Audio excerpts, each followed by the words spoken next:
A Sony developer comments on PS5 capabilities as well as some new technology in the box. Let's get into it.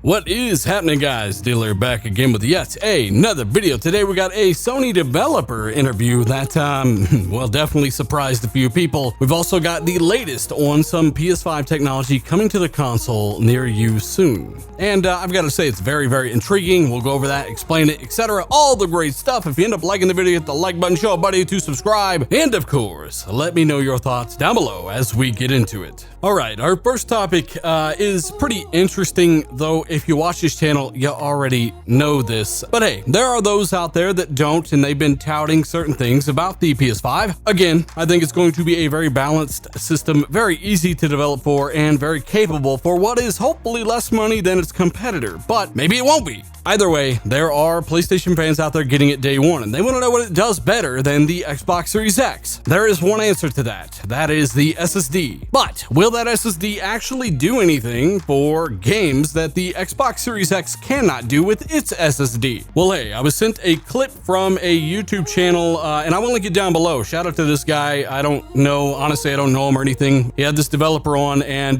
this PlayStation 5 developer, again, a developer, says the following.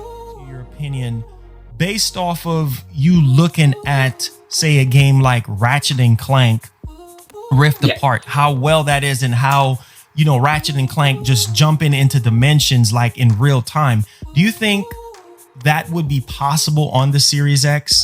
I mean, with the SSD difference there, or they would have to really scale it back and kind of, you know, try to get it to like work on the system. But do you think certain things that are done on PS5 can be done on Series X?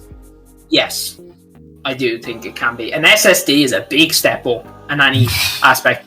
And here's the thing, right? And here's a technique that they use in game development, and you could easily cheat that effect, right? There's something called billboard. So essentially what that means is dynamically based on the distance an object is to the camera, it will change to just an image, a flat image of the object. So you could just billboard it, and then you could just jump into the world. You wouldn't have to load that much if that was an issue. But I don't foresee that being an issue at all with the specs that have been leaked about the new Xbox.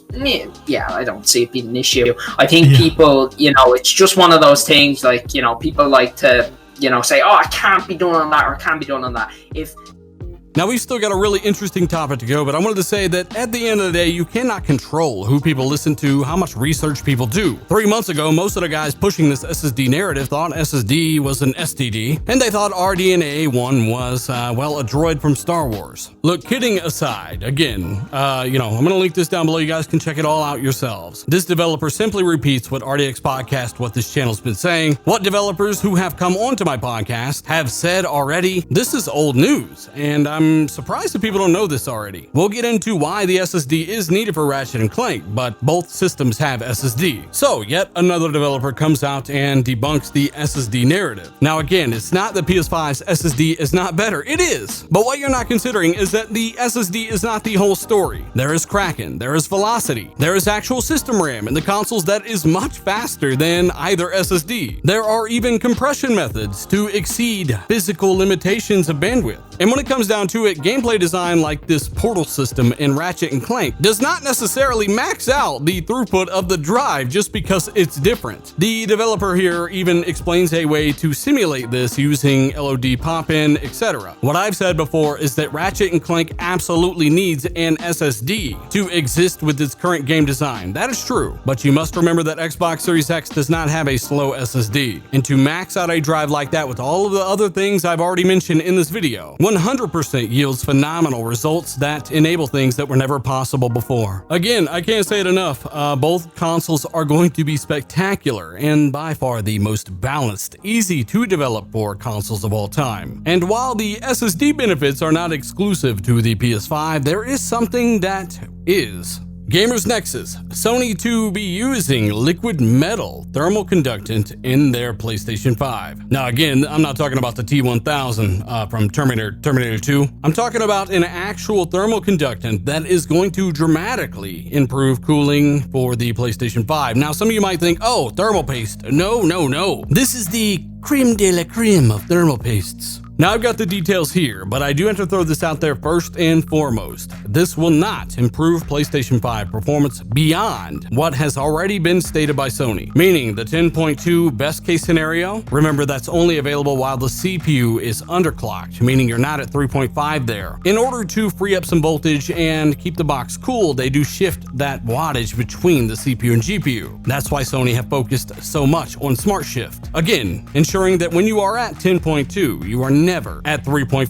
gigahertz on the CPU, and vice versa. This has been confirmed. This liquid metal does not improve this at all. In fact, this liquid metal is how they have achieved the extremely high clocks of the GPU, at least when running at its maximum frequency, 2200 plus megahertz, which is insane, especially for a console. This liquid metal does explain why their cooling solution is more expensive than it usually would be, does explain why the cost of the system has been driven up a bit, and does explain how they keep these kind of frequencies under control when it comes to their temperature limits. There, I said what I had to say because people are already trying to make up a lot of things around this liquid metal thing. Long story short, it's part of what makes the PS5 so special. And by that, I mean it's part of what enables this chip to hit frequencies AMD has never seen before. To me, that is pretty unique, but it does not change what the PS5 is and has been for months now. Anyways, I digress. Let's get into this liquid metal patent for PS5. Wasn't finalized at the time, and officially, we don't really technically know if the PS5 has liquid metal in it, but it was in early engineering plans when the cooling solution was being designed, and there's a new patent filing that, translated by Google, says the following, quote, "In the semiconductor device of patent document 2, instead of a grease, a metal that is liquefied by heat during operation of the semiconductor chip is used as a heat conductive material between the semiconductor chip and the radiator," end quote. So either way, there is an official interest from Sony at this point to use liquid metal in its products in the future. We'll see. Again, we can't 100% state that this means the PS5 will have it, but it probably will. And for the last over a year now, we've known that they were looking at liquid. Again, Gamers Nexus, of course, can't promise that they are using liquid metal, but Gamers Nexus are some of the most tech-savvy guys in the world. And again, I've linked this down below from them. Be sure to check them out. But yes, apparently during early engineering, they were designing this thing to work with liquid metal and have a vested interest in doing so, all because they decided they wanted their GPU to dynamically scale up and down depending on what the developer needed from CPU, GPU, to a maximum of 10.2 teraflops. That's called overclocking, and when you overclock things, the diminishing returns are real, especially on AMD chips. So you've got a chip that is having a lot more power and wattage coursing through it, generating a ton more heat for a little bit more of a gain. It is never more efficient to overclock a chip for the extra performance. You will always be better off, especially on the AMD side, of just adding more compute units and letting those work together to take care of that workload even faster.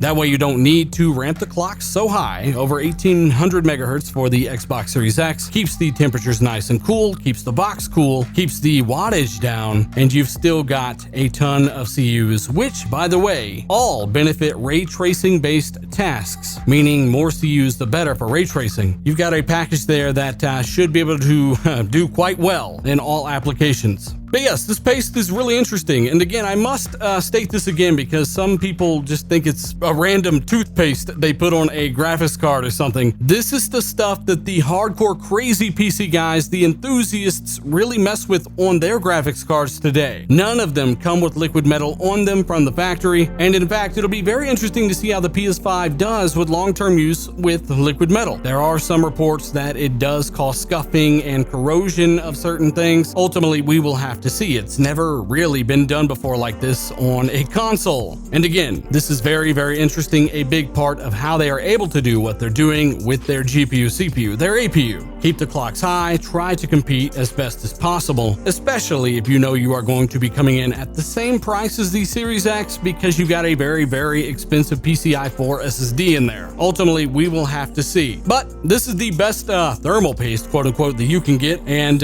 you have to commend Sony for doing so, doing what needs to be done to keep this box cool. There's a reason the box is as big as it is. There's a reason the cooling system is apparently reportedly pretty expensive compared to past units. I am very, very interested to see a PS5 teardown. Power supply size, all of that stuff. But hey, let me know your thoughts on all of this, guys. I figured I would hammer these two topics out. Check out the sources down below. Don't attack anybody. Again, live your best life. It's just gaming at the end of the day, and yeah, I know there's a lot of people that lie about the things that I say on this channel or in my podcast, and it's hard to hold back from some of that stuff, trust me, but at the end of the day, you can't fix stupid, right? So you can't make people watch certain things, you can't make people double check a source, you can't make people go see what was said for yourself. That's why I wanted to show you this guy's video, exactly what the PlayStation developer said, and shout out to him for getting the interview. I don't know what his particular narrative is, but hopefully it wasn't touting the SSD. Well, as something that is our game changer or something like that. I think it'll do great work for first party where the games are not on any other device, but other than that, you are looking at slightly better load times. But again, let me know your thoughts down below. Hit the like button, subscribe for more, and you know what? Hey, I'll say it, accurate information on what's happening with these systems. Show a buddy or two, hit the retweet, check out the links down below, Patreon members, channel members, all those guys. Thank you so much. I will see you soon on RDX Podcast. I'm Dealer. I'm out.